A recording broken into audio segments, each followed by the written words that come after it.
करीब 10 बज रहे थे। झारखंड के लातेहार जिले में स्थित पलामू किले के चारों ओर फैला घना जंगल सन्नाटे की चादर ओढ़े सोया हुआ था। दूर दूर तक सिर्फ झिंगुरों की आवाजें और सूखी पत्तियों के सरसराने की सरसराहट गूंज रही थी। एक सफेद रंग की एसयूवी गाड़ी किले के टूटे हुए बाहरी रास्ते पर आकर रुकती है। गाड़ी के दरवाजे खुलते हैं और 4 लड़के बाहर निकलते हैं। सुमित, माइक चेक कर ले भाई।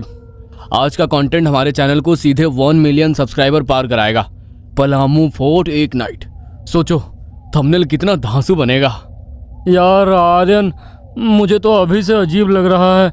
झारखंड के इस इलाके में रात को वैसे भी कोई नहीं आता और हम सीधे खंडहर के अंदर जा रहे हैं। अबे डर मत सुमित, भूत कुछ नहीं होता।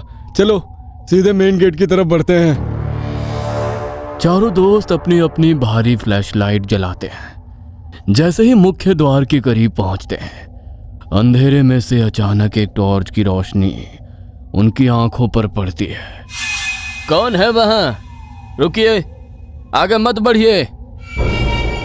एक अधेड़ उम्र का लोकल गार्ड हाथ में लाठी और पुरानी टॉर्च लिए झाड़ियों के पीछे से बाहर आता है।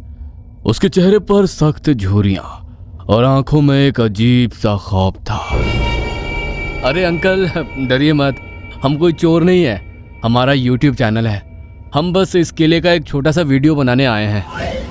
बाबू, दिन में जितना मर्जी वीडियो बनाओ, सरकार मना नहीं करती, लेकिन सूरज डूबने के बाद इस चौखट के पार पैर रखना अपनी मौत को दावत देना है। लौट जाओ यहाँ से। अरे अंकल, क्या मौत को दावत देना? आप लोग भी ना बस कहानियों में जीते हो। यहाँ ऐसा क्या है भला? गार्ड अपनी लाठी जमीन पर मारता है। यह कहानी नहीं है बाबू, आंखों देखा सच है। सदियों पहले राजा मेदिनी राय के दौर में इस किले का एक सेनापति था। उसने मरते दम तक इस मिट्टी और अपने राजा की रक्षा की थी। वो सेनापति आज भी मरा नहीं है। उसकी आत्मा आज भी इस किले को एक जिंदा आलीशान शाही दरबार समझकर उसका पहरा देती है। उसके लिए समय रुक चुका है। रात के अंधेरे में जो भी इस किले के अंदर घुसता है, सेनापति उसे इस राज्य का दुश्मन समझता है और वो घुसपैठियों को सिर्फ एक ही सजा देता है, सीधे मौत। आज तक रात को अंदर गया कोई भी इंसान सुबह अपने पैरों पर लौटकर वापस नहीं आया। गार्ड की ये खौफनाक कहानी ब्लॉगर्स को डराने के बजाय और भी ज्यादा फैसिनेट कर देती है। आर्यन के दिमाग में तुरंत ख्याल आता है कि ये स्टोरी अगर वो अपने ब्लॉग की शुरुआत में डालेगा तो वीडियो वायरल होना तय है। अंकल, आपकी कहानी बहुत ज़बरदस्त है। चलिए हम नहीं जा रहे हैं अंदर। अब ये बताइए, यहाँ पास में कोई चाय की दुकान या रुकने की जगह है? यहाँ से 2 किलोमीटर पीछे मेन रोड पर एक ढाबा है, वहीं चले जाओ। और ठीक है अंकल, हम वहीं जा रहे हैं। Thank you. चारों दोस्त मुड़ते हैं और वापस अपनी गाड़ी की तरफ बढ़ने का नाटक करते हैं। जैसे ही गार्ड आश्वस्त होकर अपनी चौकी की तरफ जाने के लिए मुड़ता है, आर्यन बाकी तीनों को रुकने का इशारा करता है। कबीर, सुमित, रोहन, सुनो, जैसे ही गार्ड अंदर जाए हम पीछे वाली टूटी दीवार के रास्ते अंदर घुसेंगे। ऐसा कंटेंट रोज रोज नहीं मिलता। यार आर्यन, उसने साफ साफ मना किया है। मुझे वो कहानी सच लग रही है। शट अप, वो बस गांव वालों के अंधविश्वास है ताकि कोई यहाँ रात को आकर तोड़ फोड़ ना करे। चल सुमित, कैमरा ऑन रख। जैसे ही गार्ड की टॉर्च की रोशनी दूर होती है, चारों दोस्त दबे पांव दौड़ते हैं। किले के पीछे के हिस्से में एक जगह से दीवार पूरी तरह ढही हुई थी। आर्यन सबसे पहले उस मलबे के ऊपर चढ़ता है और अंदर कूद जाता है। उसके बाद कबीर, रोहन और अंत में हिचकिचाते हुए सुमित भी अंदर आ जाता है। चारों दोस्त अब पलामू किले की मुख्य इमारत के अंदर थे। चारों तरफ भयंकर घोप अंधेरा था। हवा इतनी शांत थी कि उनका अपनी ही सांसों की आवाज सुनना भारी लग रहा था। वे अपनी टॉर्च ऑन करते हैं और चारों टॉर्च की रोशनी के घेरे उस खौफनाक अंधेरे को चीरने की कोशिश करते हैं। चारों दोस्त मुख्य लॉबी में आ चुके थे। बाहर जंगल में जो थोड़ी बहुत हवा चल रही थी, अंदर आते ही वो भी थम गई। यहाँ का सन्नाटा ऐसा था जैसे वक्त सदियों पहले कहीं थम गया हो। हवा में एक अजीब सी सिलन और पुरानी सड़ती हुई लकड़ियों की गंध थी। सो गाइस, हम गार्ड को चकमा देकर पलामू किले के ठीक बीचों बीच पहुंच चुके हैं। यहाँ का माहौल भाई ये एकदम नेक्स्ट लेवल है। चारों तरफ बस अंधेरा है और हमारी टॉर्च की रोशनी। सुमित का हाथ कैमरा पकड़े हुए थोड़ा कांप रहा था। वो टॉर्च को बार बार ऊपर की नकाशीदार छतों और काले पड़ चुके खंभों पर घुमा रहा था। आर्यन, ब्लॉग की शुरुआत अच्छी हो गई है, अब थोड़ा सा आगे का शूट करके निकलो यार। मुझे सच में यहाँ सफोकेशन महसूस हो रहा है। आर्यन ने सुमित से कैमरा ले लिया। कबीर आगे बढ़ते हुए अपनी टॉर्च एक बड़े से कॉरिडोर की तरफ चमकाता है और उस गलियारे के दोनों तरफ पुराने जमाने के कमरे बने हुए थे, जिनके दरवाजे टूटे पड़े थे। चलो उस बड़े वाले कमरे के अंदर चलते हैं, वहां कुछ अलग मिल सकता है। चारों दोस्त एक साथ कंधे से कंधा मिलाकर उस लंबे गलियारे में आगे बढ़ने लगते हैं। अचानक पूरी जगह की हवा एकदम बर्फीली ठंडी हो गई। इतनी ठंडी कि उनके मुंह से भाप निकलने लगी। भाई, अचानक इतनी ठंड कैसे हो गई? मोबाइल देखना, क्या टेम्परेचर गिर गया है? जैसे ही रोहन अपना फोन निकालने के लिए जेब में हाथ डालता है, उनके ठीक पीछे कॉरिडोर के अंधेरे कोने से सूखी पत्तियों पर किसी के भारी कदमों की आहट आती है। चारों एक साथ झटके से पीछे मुड़ते हैं और अपनी चारों टॉर्च की रोशनी उस कोने पर मारते हैं, लेकिन वहां कोई नहीं था, सिर्फ खाली अंधेरा। कोई जानवर होगा यार, जंगली बिल्ली या चमगादड़। तुम दूसरे राज्य के घुसपैठिए हो। अचानक एक ऐसी आवाज गूंजी जिसने चारों के खून को जमा दिया। वो आवाज इतनी भारी थी कि पूरी दीवारें उस आवाज से कांप उठी। तुम दुश्मन के जासूस हो। इससे पहले कि चारों में से कोई चिल्ला पाता या भाग पाता, उनके ठीक सामने हवा में उड़ते हुए काले धुएं के बीच से एक भयानक आकृति उभरी और उसके हाथ में एक विशाल भारी शाही तलवार चमक रही थी। सुमित, सेनापति ने अगले ही पल उसकी विशाल तलवार हवा में लहराई। तलवार सीधे कबीर के सीने के पार हो गई और उसकी लाश भारी आवाज के साथ जमीन पर जा गिरी। कबीर, भागो भागो यहाँ से। अपने दोस्त को अपनी आंखों के सामने मरता देख तीनों का दिमाग सुन्न हो गया। तीनों अपनी टॉर्च फेंककर पागलों की तरह अलग अलग दिशाओं में चीखते हुए भागे। दहशत में सुमित और रोहन एक तरफ दौड़ पड़े, जबकि आर्यन अपनी जान बचाने के लिए दूसरी तरफ के अंधेरे में गायब हो गया। किले का वो शांत गलियारा अब चीखों और भागने के कदमों की आवाज से दहल उठा था। सुमित और रोहन बिना पीछे मुड़े पागलों की तरह गलियारे में सीधे दौड़ रहे थे।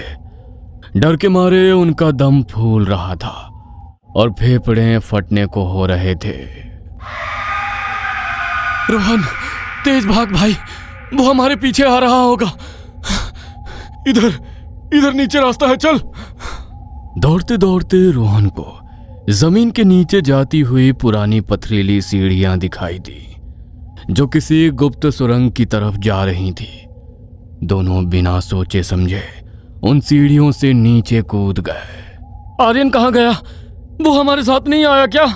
मुझे नहीं पता, अब पीछे नहीं जा सकते, आगे चल। जैसे जैसे वे आगे बढ़ रहे थे, सुरंग की चौड़ाई कम होती जा रही थी। दीवारें इतनी संकरी हो चुकी थीं कि दोनों के कंधे पत्थरों से रगड़ खा रहे थे। अचानक रोहन का पैर आगे किसी चीज से टकराया और वो रुक गया। उसने अपनी कांपती हुई टॉर्च की रोशनी सामने मारी। सामने ठोस पत्थरों की एक दीवार थी। रास्ता आगे से पूरी तरह बंद था। वो एक पुरानी संकरी बंद कोठरी थी। नहीं नहीं नहीं, ये रास्ता तो बंद है। रोहन, वापस चलो, हम गलत रास्ते पर आ गए। वे जैसे ही वापस भागने के लिए मुड़े, उनके पैरों तले से जमीन खिसक गई। जिस रास्ते से वे अभी अभी दौड़कर अंदर आए थे, वहां अब कोई रास्ता नहीं था। उनकी आंखों के सामने एक भारी और प्राचीन पथरीली दीवार खड़ी थी। ऐसा लग रहा था मानो किले के पत्थरों ने खुद हिलकर उस रास्ते को हमेशा के लिए ब्लॉक कर दिया हो। ये कैसे हो सकता है? अभी हम तो इसी रास्ते से आए थे। ये दीवार यहाँ कैसे आई? कोई है? बचाओ! आर्यन, अंकल, कोई तो बचाओ! तभी कोठरी की सिलन भरी पथरीली दीवारों के भीतर से वही भयानक शाही आवाज आई। घुसपैठियों, तुम्हारी यही सजा है। तुम जीवन भर इसी अंधकार में सड़ोगे। नहीं, हमें बाहर निकालो। हम जासूस नहीं हैं, प्लीज। उन्होंने दीवारों को अपने नाखूनों से खुरचना शुरू कर दिया। धीरे धीरे उस छोटी सी बंद कोठरी के अंदर की बची कुची ऑक्सीजन खत्म होने लगी। टॉर्च की पीली रोशनी में सुमित और रोहन एक दूसरे का हाथ पकड़े दम घुटने के कारण फर्श पर गिरकर तड़पने लगे। उस घूप अंधेरी भूल भुलैया में उनकी आवाज सुनने वाला कोई नहीं था। दूसरी तरफ आर्यन अकेला ही अंधेरे रास्ते से भाग रहा था। वह हाँफता हुआ गिरता पड़ता किसी तरह बाहर निकला। जैसे ही वो बाहर आया, उसने ठंडी हवा महसूस की। वो सीधे किले के विशाल मुख्य आंगन में जाकर गिरा। डर और थकान के कारण उसके पैर जवाब दे चुके थे। उसके हाथ से उसका कीमती कैमरा छूटकर कहीं दूर जा गिरा। तभी अचानक हवा में प्राचीन ढोल, नगाड़ों, तुरही और शंख की भारी आवाजें गूंजने लगीं। आर्यन ने चौंक कर अपनी आंखें मली। उसकी आंखों के सामने पूरा नजारा एक पल में बदल चुका था। वो टूटा फूटा जर्जर खंडहर गायब था। उसकी जगह एक आलीशान चमकता हुआ शाही दरबार खड़ा था। दीवारों पर लगी लोहे की मशालें खुद ब खुद धमकती आग के साथ जल उठी थी। दरबार की दोनों तरफ रेशमी कपड़ों और कीमती आभूषणों से सजे दर्जनों दरबारी, मंत्री और हाथों में भाले लिए सैनिक कतार में खड़े थे। सामने एक ऊंचे नकाशीदार सोने के सिंहासन पर साक्षात राजा मेदिनी राय मुकुट पहने गंभीर और राजसी मुद्रा में बैठे थे। महाराज की जय हो।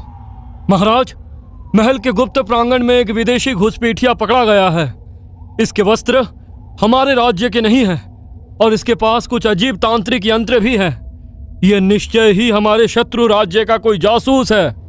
सिंहासन पर बैठे राजा ने अपनी गहरी वज्र जैसी भारी आवाज में कहा, यदि यह विदेशी हमारे राज्य का अहित करने आया है तो इसका अंत निश्चित है।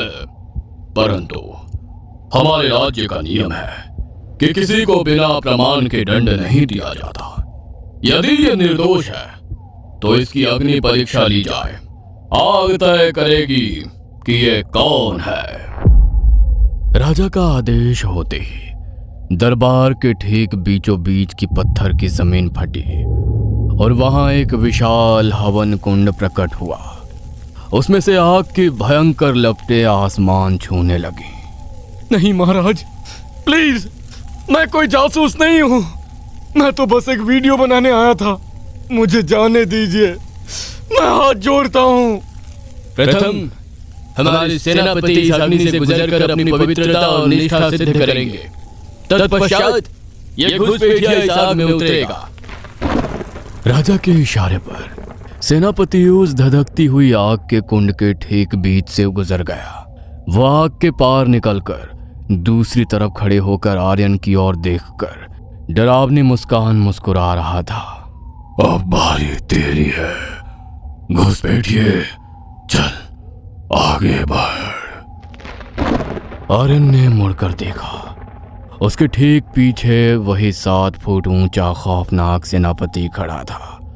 उसने अपने भारी लोहे के दस्ताने वाले ठंडे हाथ से आर्यन की गर्दन को दबोचा और उसे घसीटते हुए आग के कुंड के मुहाने पर ले आया। नहीं, छोड़ो मुझे, मैं भूत नहीं हूँ, मैं असली इंसान हूँ, मैं जल जाऊंगा। सुमित, रोहन, बचाओ मुझे। सेनापति ने अपनी पूरी ताकत से आर्यन को सीधे उस धधकती हुई आग की लपटों के बीच धकेल दिया। आग की लपटों ने एक ही पल में उसके कपड़ों और शरीर को अपनी चपेट में ले लिया। पूरे दरबार में आर्यन के जिंदा जलने की एक रोंगटे खड़े कर देने वाली भयानक चीख गूंजी और अगले ही पल उसका शरीर पूरी तरह शांत हो गया। जैसे ही आर्यन की चीख शांत हुई कि जोरदार धमाका हुआ।